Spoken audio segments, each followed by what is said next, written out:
So we have the longest title in history, Meeting the Challenges Ahead, Getting the Most Value from Your TRS Pension and Voluntary 403B Retirement Savings Plans. And so we do not represent TRS in any way, shape, or form. We're just merely talking about the system and what applies. And we cannot answer any in-depth tax-related questions, so go to your CPA for that.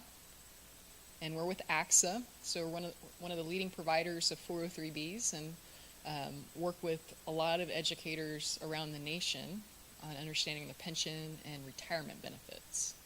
And so what we're going to go over today is the agenda, when you can retire, how much you're going to get, and then we're going to look at a case study involving Joe and what his numbers look like, what you can do to prepare for retirement and retirement plan options, how much should you save, and how you can get started. And then we'll just be casual and open it up to questions.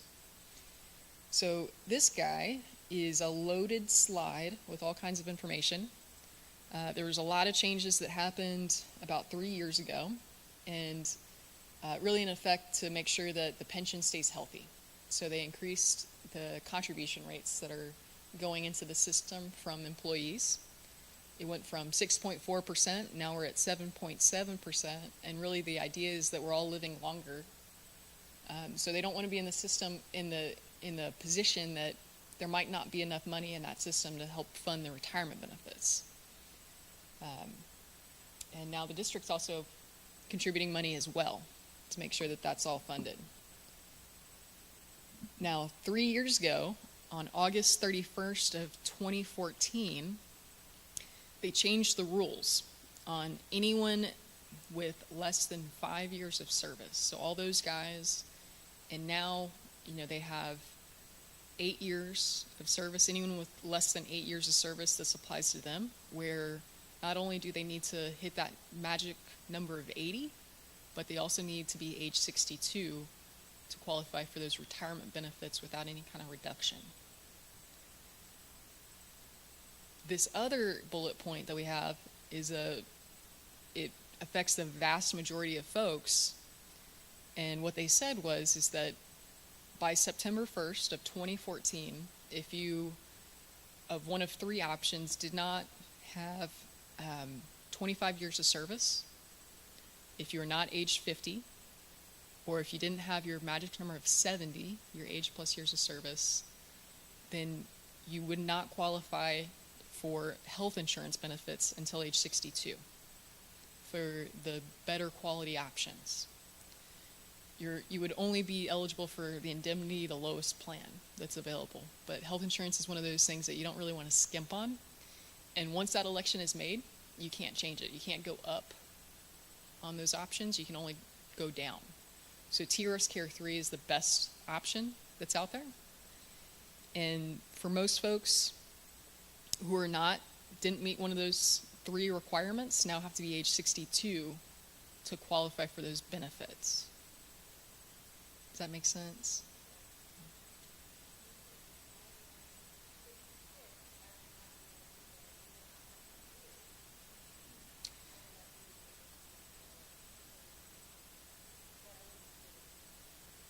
Right.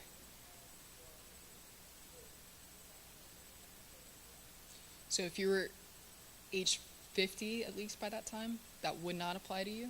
You could still retire and receive those benefits. But anyone under that age, that would affect them. Mm-hmm. So right now, age 53 and under, or folks that had less than 28 years of service, at this point, 28 years of service and less, that would affect them. So that's the vast majority of the school districts. So there's a chance that they're going to qualify for their retirement benefits, much earlier, but then age 62 is when they'll qualify for the retirement benefits.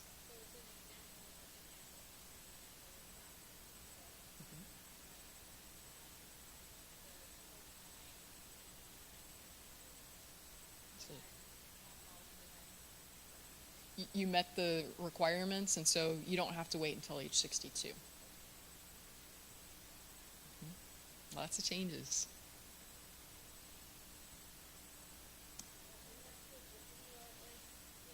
TRS Care, so that's the retiree health care option.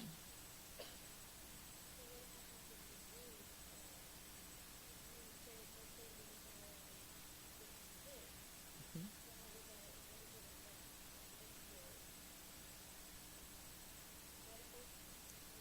Correct. So you wouldn't be eligible for those better quality plans until age 62. And so you were 25 years of service right now, correct? How old were you 3 years ago? You don't qualify.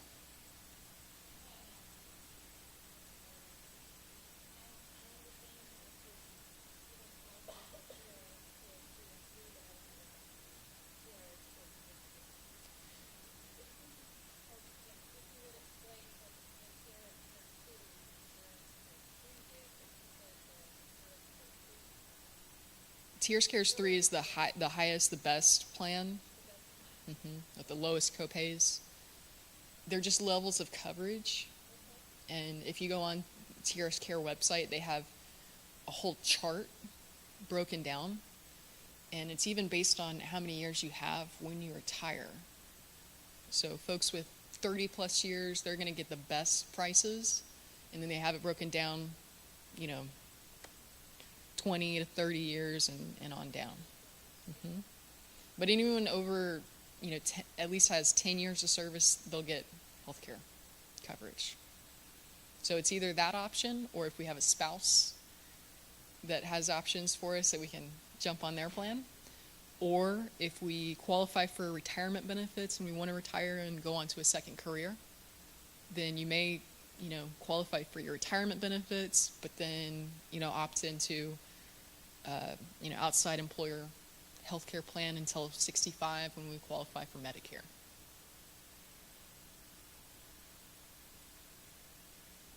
So Joe is 30 years old. He basically just started. He started at 22. He's got 8 years of service at this point, and he's shooting for his rule of 90 to qualify for his retirement benefits, which is his age plus years of service, to get that 90. And we're going to help calculate those numbers for Joe. So step 1, there's 4 steps. We're going to take his age, add those 8 years in. So he's got 38 points. And in step 2, we're going to take that 38 away from the 90. So Joe needs 52 more points to go, but that doesn't mean that Joe needs to work 52 more years. And in step 3, we're just going to divide that 52 by 2, get 26 more years until he hits that rule of 90. Now Joe, at that point, will be 56 years old when he hits that. So what you're going to do is just add your age plus your years of service and take that away from the 80 or the 90, whatever we're shooting for, and then divide that number by 2. And so in retirement, we'll have 34 years of service for Joe. And if you were to calculate your magic number of 80, the other way to do it would just be subtract 5 years.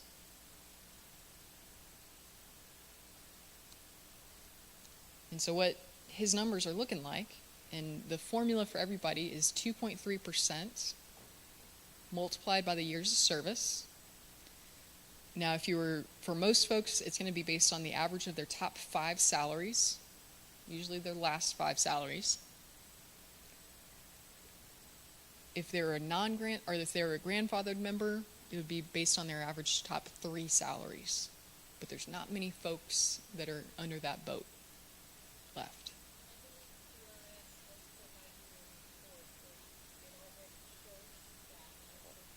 You got it. And if you go online and calculate your numbers, you sign up through their system, they'll have your salaries, they'll have your numbers, they have retirement calculators, all kinds of fun stuff and tools. So Joe, if you plug in those 34 years into that formula, multiplied by the 2.3%, Joe's looking at getting 78.2%. And his salary, his average salary that we're basing that on, is $46,000. So Joe went from $46,000, he'll be looking at receiving just under $36,000 for the year, $35,972. So he is getting a little bit of a pay cut the moment he enters retirement. And the challenge for folks is that, they're going from 100% of their salary, and they're usually losing, anywhere from 20 to 40%. And the challenge is that we're not, losing 40% of the bills the moment that he retires, right? And so per month, just divide that by 12, he's going to be looking just shy of $3,000 as his TRS standard annuity. And what they mean by standard annuity, and they'll have options for you guys of how you take that retirement check. And we're going to go into that here in a second. But that standard annuity term just means that that's the highest dollar amount that Joe can elect. That's based on Joe's life alone. If Joe has a spouse, she's not covered under this option. And deductions from this amount are, taxes, always, health insurance, and like we were talking about earlier, if Joe still loves his spouse going into retirement and he wants to make sure that that money continues on to her after his passing, he can definitely elect that. It's just going to cost him some money. So they have 5 different survivorship options allowable, and it can be a little pricey. So the sooner that Joe plans, the better off he's going to be. But the thing that will affect everybody, no matter what, is an ongoing challenge of, there will not be a cost of living adjustment in this pension. So the challenge is that he will get that $3,000 a month basically for the rest of his life. But as things get more expensive, this pension check is purchasing less and less because things get more expensive at about 3% every year. And if Joe's planning on living 30 years into retirement, that's a very long time. And in 24 years' time, that amount that he started with, assuming that 3% inflation rate, will feel like it got cut in half. And so that's where we need supplemental plans and other assets to help give us what we're not receiving from TRS in the long term. So how we prepare, you could do that through an IRA. An IRA just stands for Individual Retirement Account. You could do it through your employer. That's the way most folks do it because it's the easiest because it goes through payroll. It's out of sight, out of mind. 401k is the most notable, and that's for private companies. 403bs and 457s are more for public nonprofit entities. And so Del Rio actually has both a 403b and a 457 plan. And the reasons why you would want to participate, anything you do will help you usually on your taxes. Like we said, it's easy through payroll deduction, so folks can be automatically successful. They can elect something, they can kind of forget about it, but they can always change it throughout the year. And the idea is they want it to supplement their TRS and their Social Security income. It gives them a bucket of money that they can save and use in retirement. And we generally move around. We don't usually stay in one place anymore. And so if you ever leave, you can transfer it to a 401k plan, you can roll it over into an IRA. Wherever you're going to, you don't have to completely start over. And so what it looks like tax-wise coming out of the paycheck, and the reason why people do it, so if Joe was saving this money in his bank account, he's getting $4,000 gross, but right off the bat, $1,000 goes to taxes, leaving him with $3,000 net, and then he's going to save $500 a month. So he's got $2,500 left in spending money, if that goes into his bank account. Now, if he was to save it in a 403b or 401k plan, he still starts with the same amount, but you'll see that those positions of when he pays taxes and when he saves is reversed. So he saves he does his savings right away at $500, leaving him with $3,500 net, and that's what Uncle Sam sees. So he's paying taxes on the $3,500 instead of the $4,000. So he's paying $875 in taxes, leaving him with a little bit more spending money than if he stuck that money in a bank account. So he's got $125 more to spend.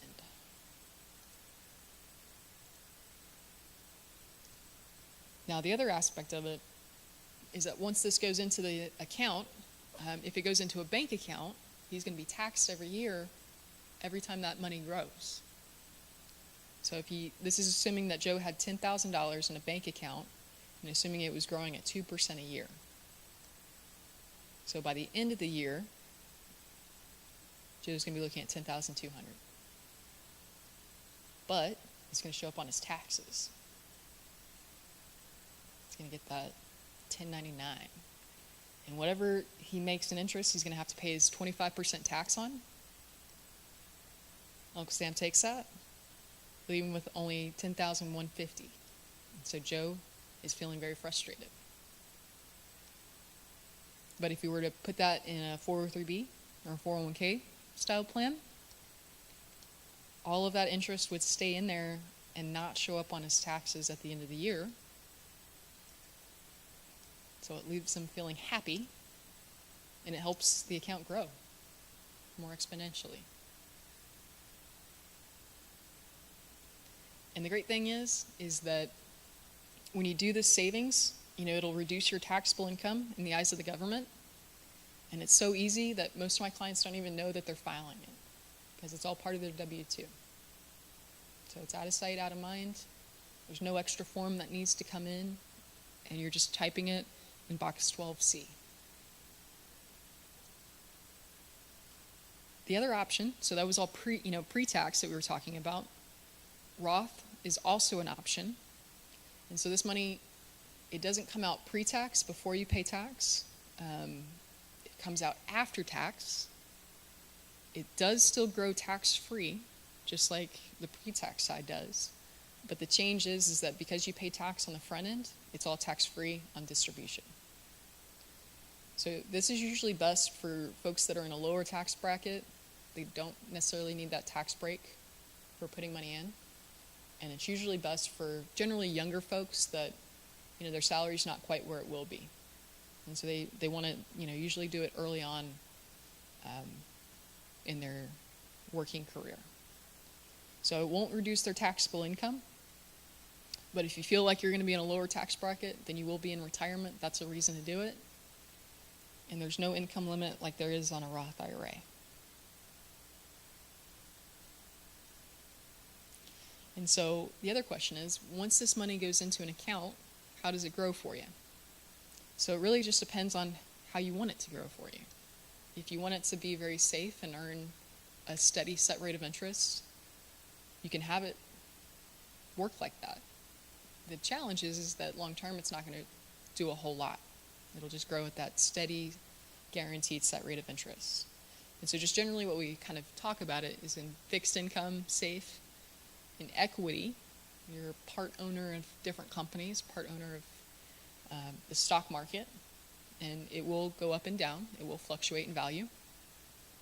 But generally, we don't want all of our money in one or the other.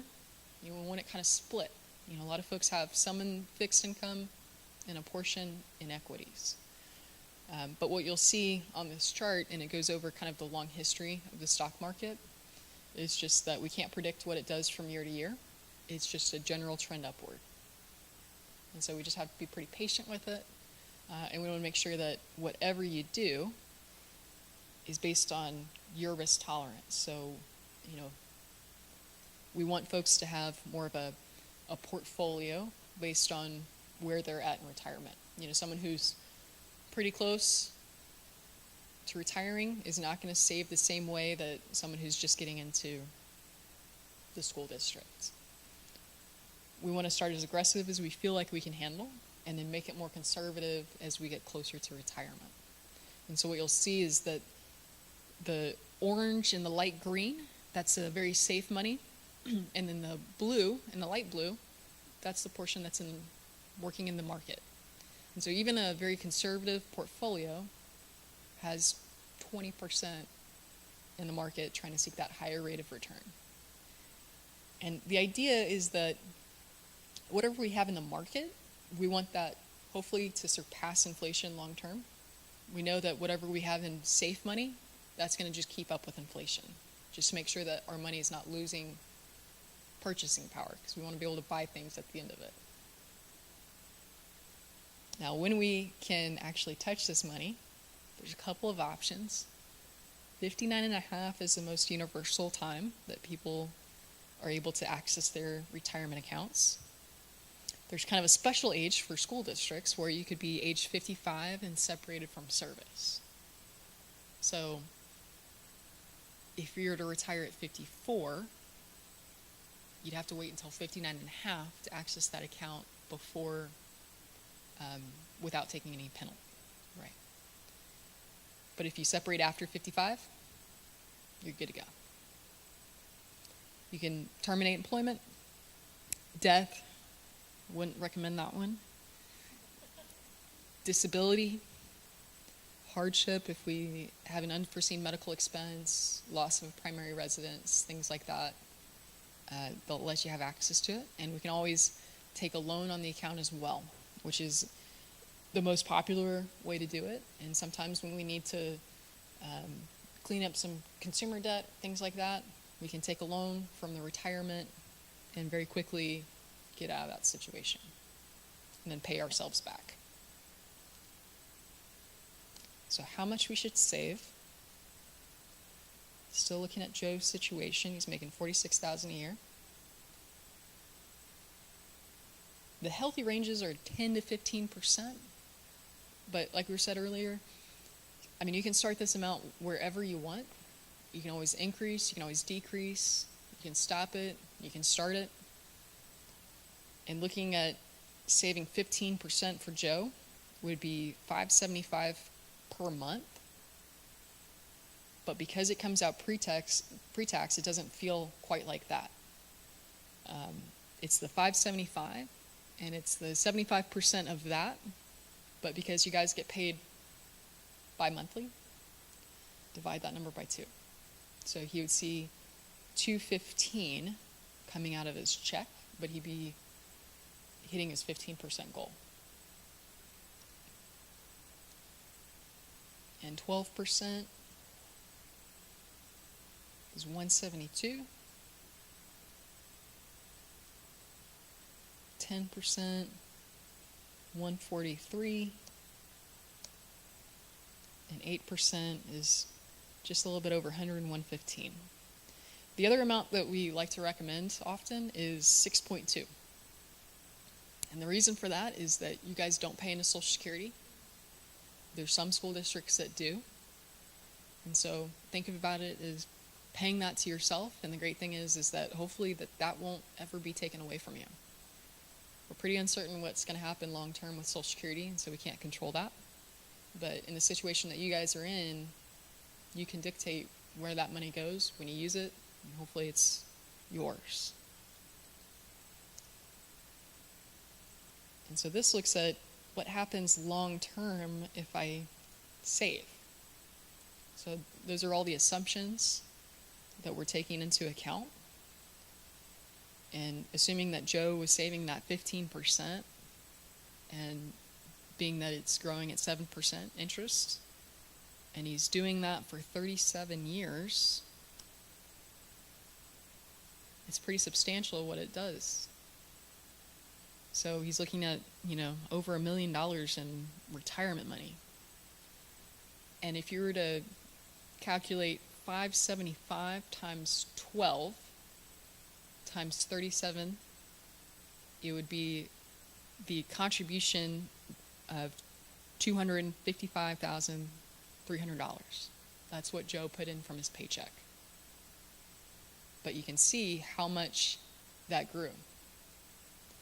And a lot of that is really contributed to the time that Joe put in. He put in 37 years. And so that account was able to compound over that time and grow. So it's pretty crazy what you can do as long as you get started right away. So if you guys know any young folks, kids, nieces, nephews,